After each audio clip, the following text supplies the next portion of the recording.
Do you ever find yourself struggling to strike up conversations at social events or feeling tongue-tied when meeting new people? According to research, around 10–13% of the world deals with some level of social anxiety. Hence, playing with words may not be everyone's cup of tea, but learning how to communicate effectively can boost your confidence and help you expand your social circle. So how do we learn to start a conversation in a way that feels natural and engaging? The book How to Talk to Anyone by Leil Lowndes is the key you need. The book answers all your concerns with practical strategies to ensure you never find yourself at a loss for words again. Here's a quick summary of the book.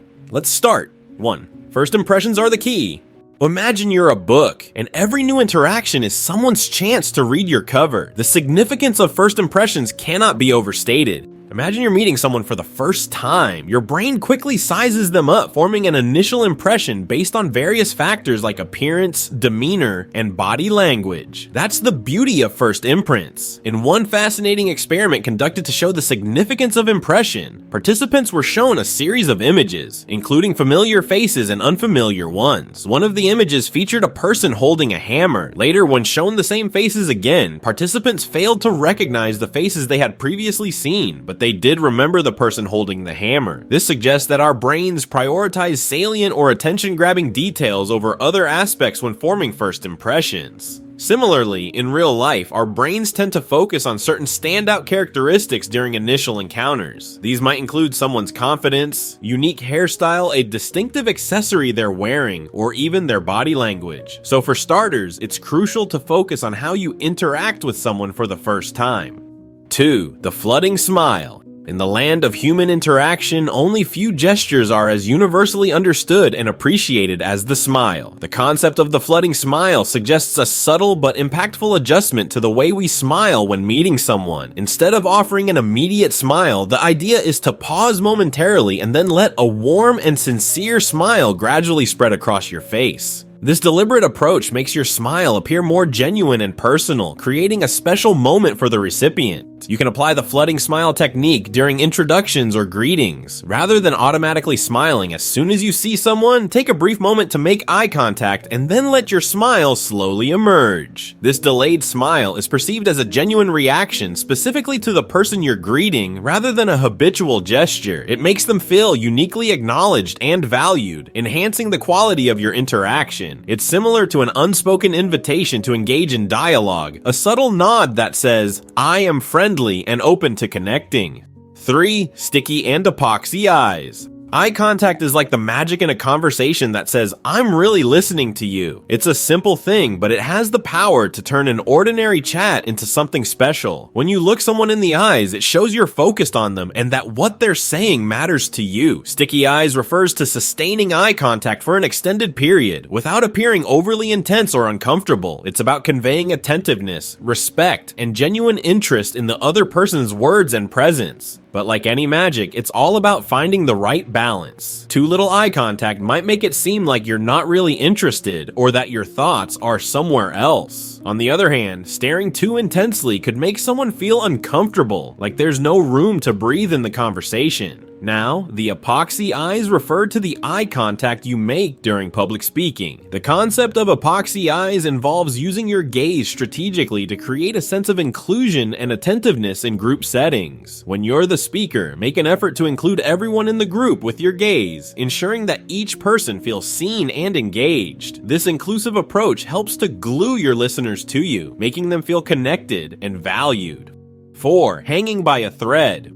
When you listen actively, you're fully engaged with the speaker, both mentally and emotionally. You're not just waiting for your turn to speak, you're absorbing what's being said, and that's what hanging by a thread really means. You're listening to them like your life depends on it. The concept of hanging by a thread revolves around displaying intense interest in every word the other person says. By doing so, you convey that they are important and valued, fostering a deeper connection and appreciation in the conversation. In practice, hanging by a thread involves actively listening to the other person during conversations. Maintain eye contact, nod, and use affirmative sounds or phrases to show your engagement and encourage them to continue sharing. By demonstrating genuine interest in what they're saying, you create an atmosphere where the speaker feels heard and respected. 5. Name shower. Remembering names is more than just a courtesy, it's a key that unlocks the door to meaningful human connection. When you call someone by their name, you're not just getting their attention, you're making them feel seen, valued, and respected. It's a simple act that says, "You matter to me."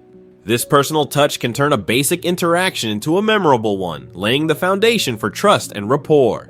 The challenge of remembering names, especially when meeting multiple people at once, is real, yet the effort to overcome this challenge speaks volumes about your attentiveness and regard for others. It's about making a mental note, repeating the name in your head, or even associating it with an image or characteristic. These small steps can help ensure that a name sticks with you, ready to be used the next time you meet. 6. The baby pivot.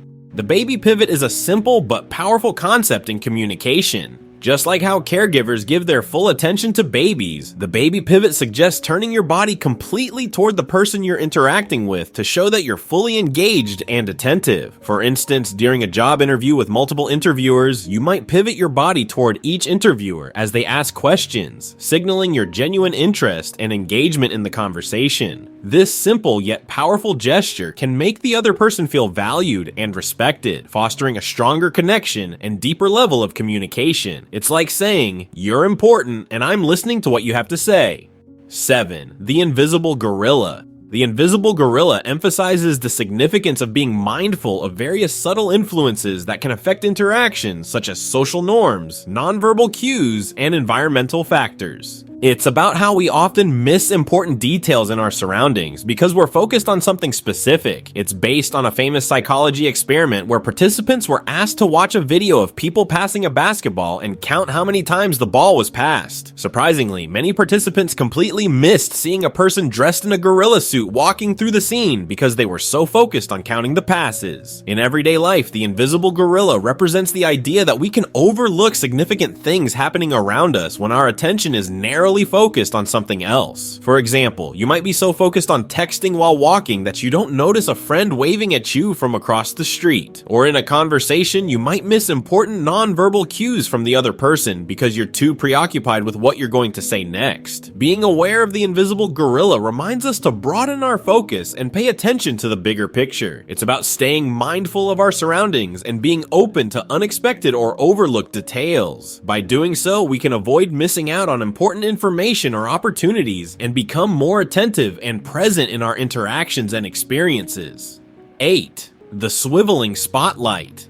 The Swiveling Spotlight is a concept that encourages us to focus the conversation's attention on others rather than ourselves. Imagine you have a spotlight that's shining right onto you. Now, instead of keeping the spotlight on yourself, you quickly pivot it back onto your listener or others in the group. In simpler terms, the Swiveling Spotlight means sharing the conversation stage. When you're talking about yourself or your experiences, it's like shining the spotlight on you. But then, you smoothly shift the spotlight onto your listener or others by asking them questions or inviting them to share their thoughts. It's like making sure everyone gets their moment in the spotlight during the conversation. By practicing the Swiveling Spotlight, you show that you're not just interested in talking about yourself, but also genuinely interested in what others have to say. It creates a more inclusive and engaging conversation where everyone feels valued and involved. Plus, it helps you build stronger connections with others by showing that you're interested in their perspectives and experiences.